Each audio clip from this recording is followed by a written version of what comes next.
What's up, guys? So in this video I'm going to be covering a couple small little things that I'm going to be doing.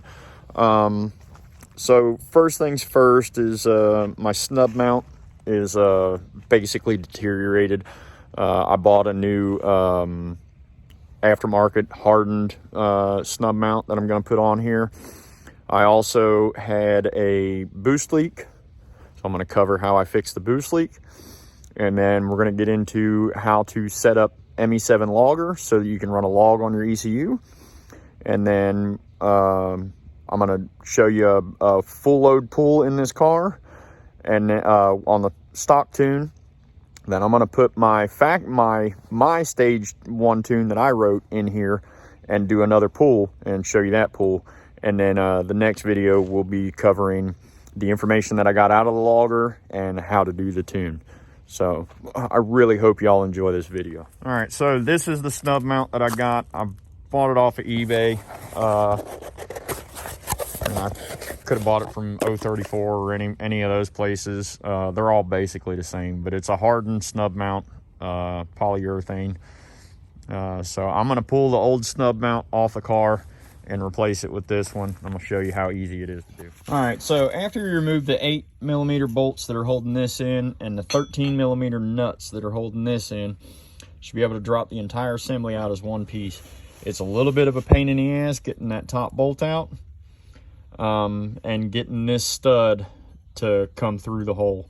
But once you get those through, you can slide the whole thing out without removing anything else off the car. All right, guys, so I got some new shoes for the Audi today. These are Volkswagen GTI wheels off of a 2018. So all I'm going to do is I'm going to pop the center cap out, change it out for an Audi center cap. But I'm going to go ahead and throw them on the car and see what they look like. All right, guys, so they look all right to me, but I think they need to be bigger. So I think I'm going to need to go to 20s. I don't like how much gap there is right here and back there and that. I really don't like how much gap there is. I mean, the overall tire size is exactly the same as what came off of here. And I'm also used to having the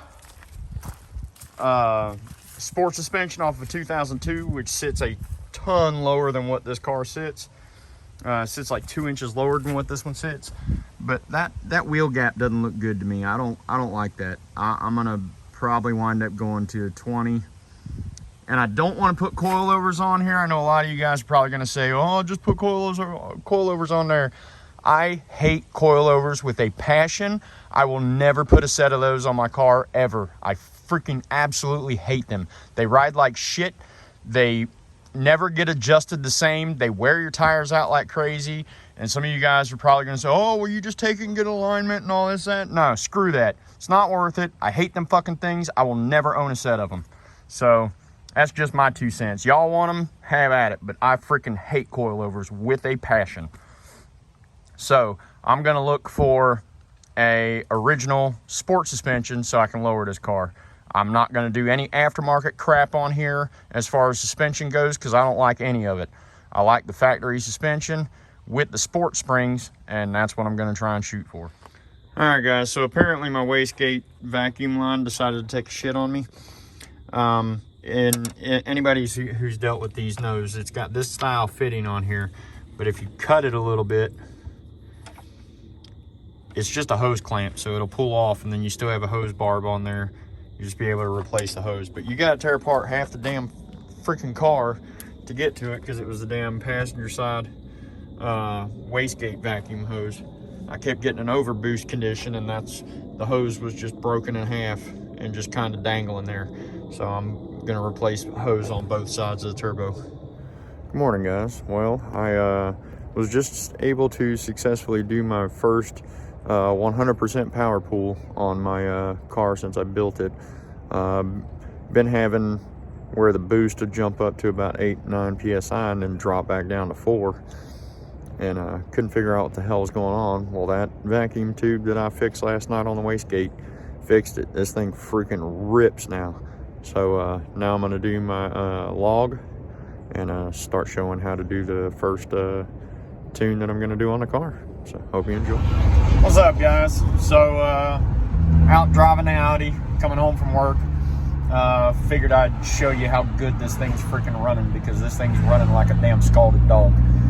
It's probably the best that it's run since I built the freaking car.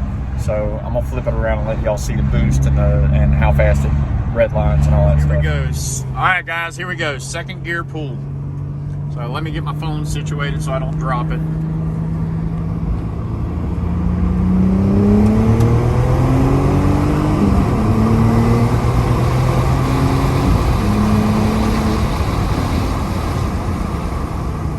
So this sucker is hauling ass. I love this car.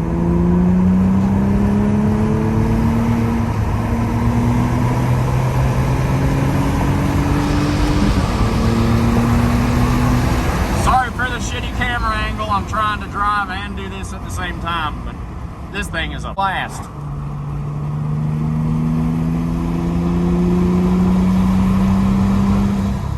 What's up, guys? So just left the junkyard trying to find a new switch for my cooling fans, because they're on all the time. Whenever the plug is plugged in, the switch has failed. If I disconnect the switch that's in the lower radiator hose, the fans turn off. So I just got to get a new switch for there. But getting ready to get onto the interstate.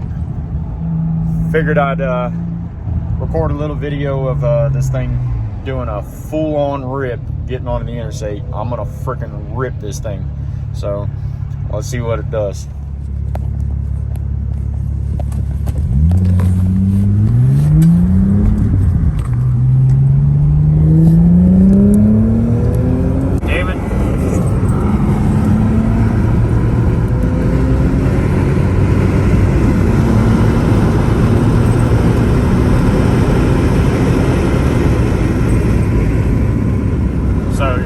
Hauls ass now. Sorry for the absolutely crappy camera work there. Like I've said in all my other videos, I'm doing this shit by myself, so I'm kind of limited as to what I can do. But the thing's running freaking awesome. You can see I've got the damn windshield sprayer alarm and the automatic leveling headlight alarm, because I still don't have the xenons hooked all the way up.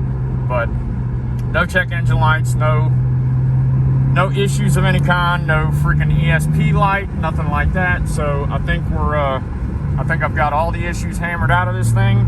So I'm gonna go back to the house, show you how to set up the logger, and then we're gonna come back out and do a log. And I don't know if I'll get into the tuning on this one. I'll probably throw the tune in here and show you the difference between stock tune and the aftermarket tune that I'm gonna do.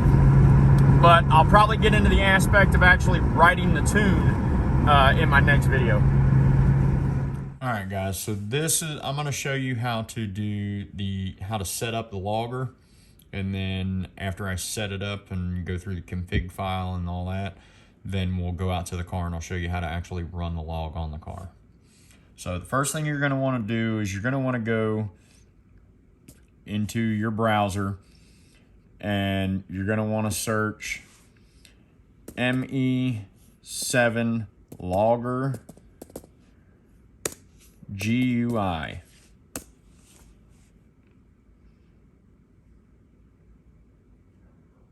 So, and then when it comes up with the GUI, you just click on the Nefmoto link right here, and the GUI will be one of the first selections on the forum. You'll also need to, so you just click on that link right there, and it will take you to where the GUI is. And then just download the GUI 1.6 zip. You're also going to need the ME7 logger by itself. So you need to do another search for ME7 logger.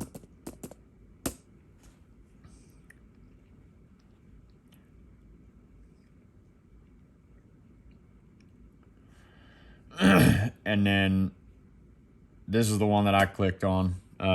I'm always getting it from Nefarious Motorsports. And it should load. I don't know why it's taking so long.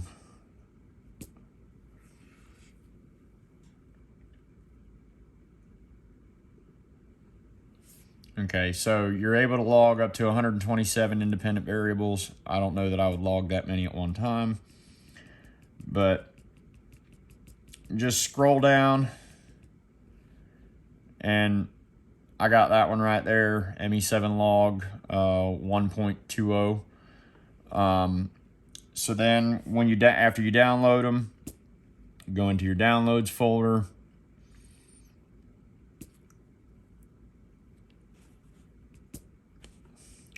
And you can see I've got the GUI and the DIS together. What you need to do is you need to extract these into the same folder. So you'll need to create a folder that's called ME7 Logger, and then you're going to need to extract the ME7 Logger GUI into that folder and the ME7 Logger DIST version whatever into that logger or into that folder. So then when you get into that folder, if you just do the GUI by itself, the only file that you'll have inside that folder is this. If you do the ME7 by itself, the only folders you'll have will be these up here. So you have to combine them into one folder. Once you get that set up, then you open up the GUI. So now the first thing that you need to do, I've already created my config file, but what you're going to do is you're going to go and create an ECU file, and then you're going to select from whatever bin you have. Now mine is a factory 551 M-Tune with a Hitachi mass airflow sensor. I also have one for a Bosch airflow sensor and whatever. So you just click on that, it'll open it up. Now it parsed the information and created a .ecu file. So now the .ecu file really doesn't, you personally won't be doing anything with the .ecu file. You just need to create it so that you can create your template file. So now you go in here and create your template file, and you're going to click the same file that you had. All right, once you create that, now you can click on here and you can hit edit config. And then the way this works is you can see here, well, maybe if I get my camera pointing to where you can see it, but if you look over here, you'll see semicolons in the front of every one of these lines. So wherever there is a semicolon, it will not record that data. So what you want to do is you want to come down to whatever you want to log. So say you want to log ignition retard time, or you want to log your boost PIDs and all that kind of stuff. So there's your lambda controls. Here's all your boost information. So what we're going to do is we're going to remove the semicolon from all these. Damn it. Don't screw up when you do this, because if you mess up the file, you'll have to redo it. But all I'm doing is removing the semicolon in front of the bits that I want to log. So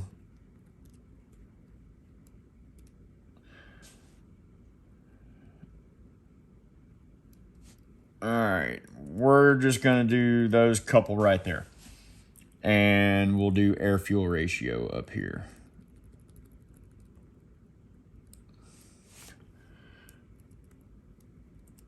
Okay, so now that I have all of those, the semicolons are removed. So I removed the semicolons from the air fuel ratio desired bank 2, air fuel ratio desired, and then all my boost and charge and wastegate info. There's other stuff that I'm going to log, but I'm just trying to do this basic so that you can see how the process works. When I actually do my next video showing what I'm doing with the tune and what I'm doing with the logging information, I'll go into greater detail. This is just so that you can understand how the logger is working. So now that we have our information selected that we want to log, now we hit File and we hit Save. Once it's saved, just close it out. All right.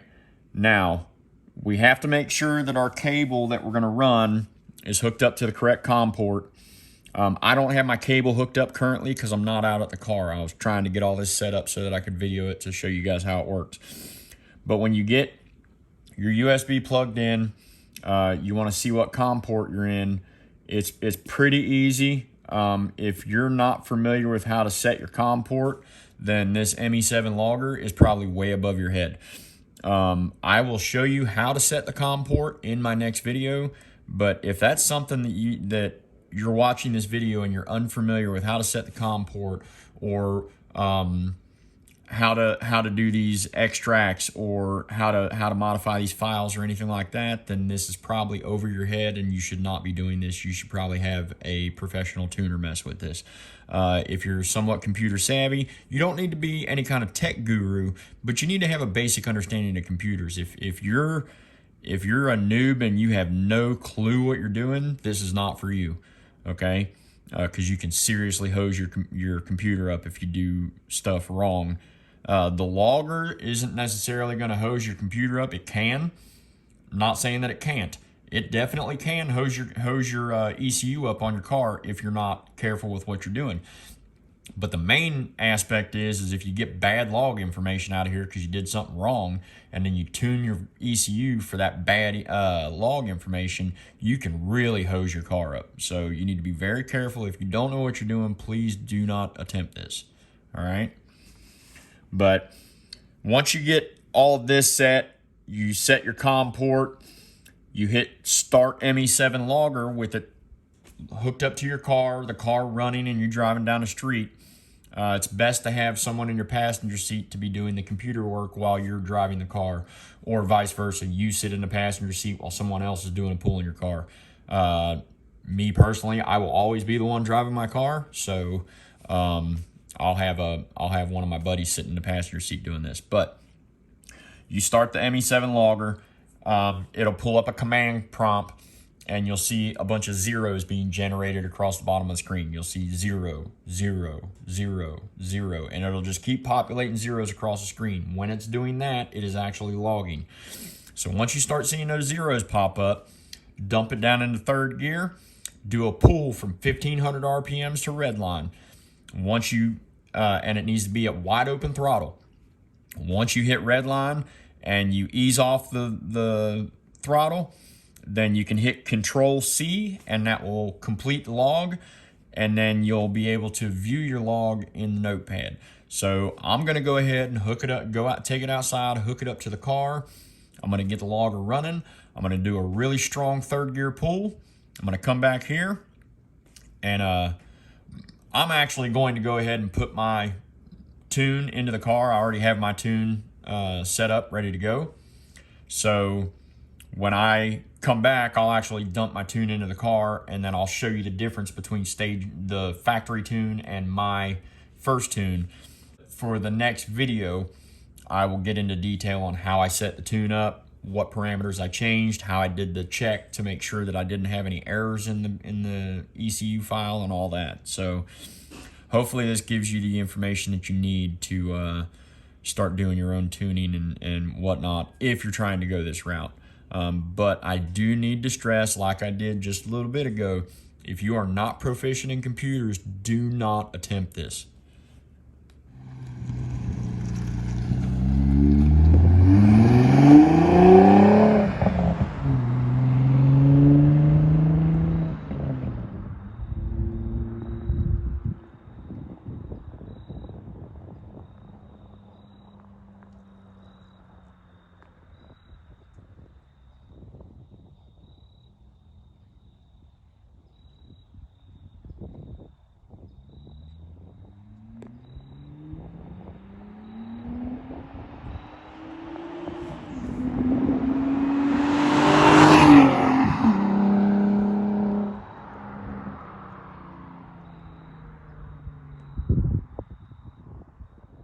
All right, guys, so that's where I'm going to finish off the video.